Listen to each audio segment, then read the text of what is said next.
بسم اللہ الرحمن الرحیم۔ السلام علیکم ورحمۃ اللہ تعالی وبرکاتہ۔ معزز ناظرین، امید کرتا ہوں آپ تمام احباب خیر و عافیت سے ہوں گے اور اللہ تعالیٰ کے حفظ و امان میں ہوں گے۔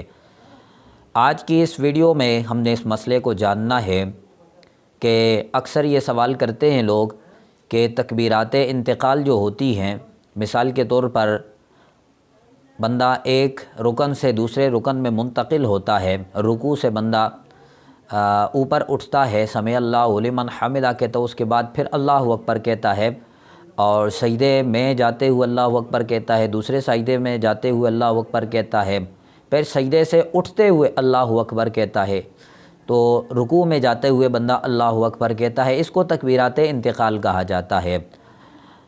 اکثر لوگ یہ سوال پوچھتے ہیں کہ اگر کوئی بندہ نماز پڑھتے ہوئے تکبیرات انتقال کو چھوڑ دے تو کیا اس صورت میں اس بندے پر سجدہ سہو واجب ہوگا یا نہیں، اس بندے کی نماز ہو جائے گی یا نہیں؟ تو دیکھیں، اس کی صورت یہ بنتی ہے، سب سے پہلے تو ہم نے تکبیرات انتقال کی حیثیت کو دیکھنا ہے کہ نماز میں ان کی حیثیت کیا ہے۔ آیا یہ از قبیل واجبات ہیں، یہ از قبیل فرائض ہیں، از قبیل سنن ہے؟ ان تینوں قسموں میں سے کون سی قسم سے تعلق ہے ان تکبیرات انتقال کا؟ تو ہم نے دیکھا تو اس کا تعلق فرائض کے ساتھ بھی نہیں ہے، اس کا تعلق واجبات کے ساتھ بھی نہیں ہے، اس کا تعلق سنن کے ساتھ ہے۔ اگر کوئی بندہ سنتوں میں سے، نماز کی سنتوں میں سے کوئی چیز نماز میں اس سے رہ جاتی ہے تو اس کی نماز، وہ نماز مکمل کر لے، اس کی نماز پہ کوئی بھی فرق نہیں پڑے گا، اس کی نماز ہو جائے گی، اس کو سجدہ سہو کرنے کی ضرورت نہیں ہے۔ چونکہ تکبیرات انتقال یہ از قبیل سنن ہے تو یہ نماز میں اگر رہ جاتی ہیں تو نماز پہ کوئی فرق نہیں پڑتا ہے، آپ کو سجدہ سہو کرنے کی ضرورت نہیں ہے۔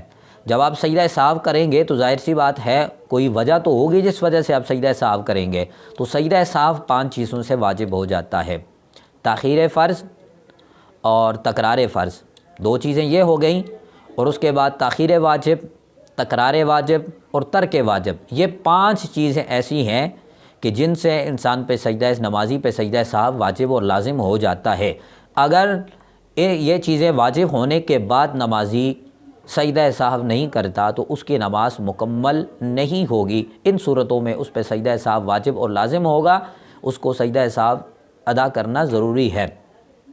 رہ گئی بات تکبیرات انتقال کی، جو رکوع میں جاتے ہوئے تکبیر اللہ اکبر کہی جاتی ہے، سجدے میں جاتے ہوئے اللہ اکبر کہی جاتی ہے، سجدے سے اٹھتے ہوئے اللہ اکبر کہی جاتی ہے، سوائے پہلی تکبیر کے، تکبیر تحریمہ کے، باقی جو اللہ اکبر والی تکبیریں ہیں ان کو تکبیرات انتقال کہا جاتا ہے۔ اگر یہ نماز میں رہ جاتی ہیں، کوئی بندہ یہ بغیر تکبیر کہے رکوع میں چلا جاتا ہے یا بغیر تکبیر کے سجدے سے اٹھ جاتا ہے تو اس کی نماز پہ کوئی فرق نہیں پڑتا ہے، اس کی نماز ہو جائے گی۔